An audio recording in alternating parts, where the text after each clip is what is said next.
let's get right into it. We chase the gifts, the power, that feeling, the goosebumps during worship. We think that's him. But then why? Why do so many of us go home and feel nothing? Just a deep spiritual dryness. Our prayers feel like they just hit the ceiling. We've read the scriptures, but we can't hear his voice. It's an emptiness, a total disconnect. And this is the painful reality for so many, isn't it? We speak, but it feels like we're talking into a void. We read the words of God, but we can't actually hear the God of the words. We are absolutely surrounded by truth, yet we feel so deeply alone. That silence, it's deafening, and it leaves us with one burning question. This is the question that just haunts you in the quiet moments. It's the ache you feel behind the Sunday smile. If God is with me, if he is in me, then why does he feel a million miles away? The answer is both shocking and, believe it or not, incredibly simple, and it is going to change everything. Here it is. This is our fundamental mistake. We've treated the Holy Spirit like some kind of spiritual energy drink, a tool, a consumable feeling we use for a quick charge, for a sign, for a shiver down our spine. We have pursued the experience of his presence, but we haven't pursued the person himself. So here's the massive shift in perspective we have to make. We have to change our entire approach. The Holy Spirit is not an it. He's not some mystical force or an impersonal power source. He is a person, a divine person with a will, with emotions. He can be happy, and yes, he can be sad. He is not a tool to be used. He is a friend to be known. Look at the two paths here. On one side, you have the force. It's just impersonal energy, a tool you use when you need it. It gives you an experience. But on the other side, you have the friend, a person with real feelings, a relationship you have to build, someone who doesn't want to be used by you but desires true, deep intimacy with you. Just think about the sheer weight of this verse for a second. You cannot grieve a force. You can't offend a storm. You can't hurt the feelings of electricity. Only a person can be grieved. Only a friend can have their heart pained by being ignored. This one verse proves his personhood. It reveals his vulnerability. He has literally entrusted his heart to us. Imagine having a guest in your own home, a dear friend, and you just ignore them. You walk right past them, you talk over them, you treat them like they're just part of the furniture. That's not just rude, it's deeply painful. And that's exactly how so many of us treat the Holy Spirit who dwells within us. Our constant ignorance is a constant source of sorrow to him. But here's the incredible news. Building this friendship isn't some complex theological puzzle you have to solve. You don't need a special status. All it takes are 4 simple, intentional invitations, 4 keys that unlock a daily living relationship with him. Let's walk through these 4 keys right now. Awareness, honor, surrender, and time. And listen, these aren't just steps. They're a whole new way of living, a completely new way of being. Okay, the first key is awareness. He is not just in a church building. He is with you right now. You know when you're driving and you get that sudden thought to pray for someone?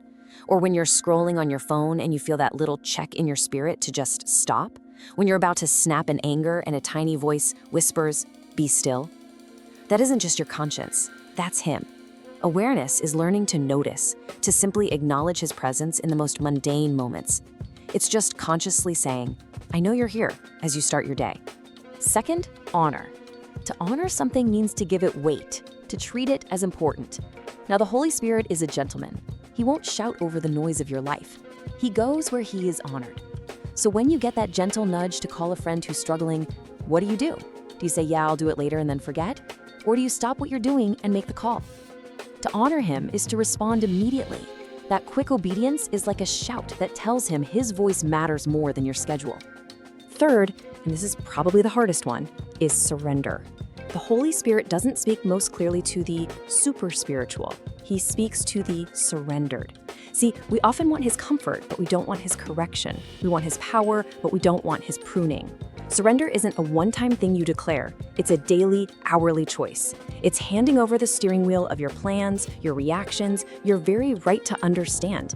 It's trusting that he knows the way better than you do. A surrendered heart is where his voice becomes undeniably clear. And finally, time. Every real friendship is built on the currency of time. This isn't about grand, formal prayer meetings, even though those are good. This is about the secret place, the small, consistent moments. Turning off the podcast in the car just to be quiet with him. Pausing for just 2 minutes at your desk to say, I love you. What's on your heart? Intimacy isn't built on a stage. It's built in the unseen, private moments that prove he's your number one priority. So what happens when you start to practice these things? What's the real outcome of this friendship? It's not just another feeling. It's not more goosebumps. The reward of true intimacy is a profound, life-altering clarity, a divine purpose. When you surrender, when you honor him with your time and your attention, the deafening noise of your own ambition, your own fears, your own plans, it just begins to fade. And in that quiet space, his voice, the Creator's whisper, becomes the loudest thing in your life. That's when clarity is unlocked. And what's truly amazing is this. As that trust gets deeper, he starts to share more. Just like you'd share your deeper thoughts with a human friend you trust, the Holy Spirit entrusts his secrets, his plans, his very heart to those he calls friends. He moves you from being a servant who just follows orders to a friend who understands the why behind the command. And so we arrive at a moment of decision. This isn't just about information, it's about an invitation. The knowledge you've heard is totally meaningless without a response. It requires a vow from you, a vow of presence. The most beautiful truth in all of this is that he has already made the first move. He's not distant, he's not hiding, he is right here, right now, extending his hand in friendship. He has always been waiting. The only variable in this entire equation has always been you. Ultimately, it all comes down to this one question. Will you keep treating him like a spiritual utility, a force to be used on Sundays? Or are you ready to finally welcome him as a true friend, the honored guest and guide of your every single moment? Are you ready to stop chasing an experience and start building a real relationship? If your heart is longing for this, if you are tired of the silence and the distance, then this can be your starting line. Right now, this is more than just words. It's a declaration of your heart, a commitment to begin this journey, a simple, powerful vow. Holy Spirit, I'm ready.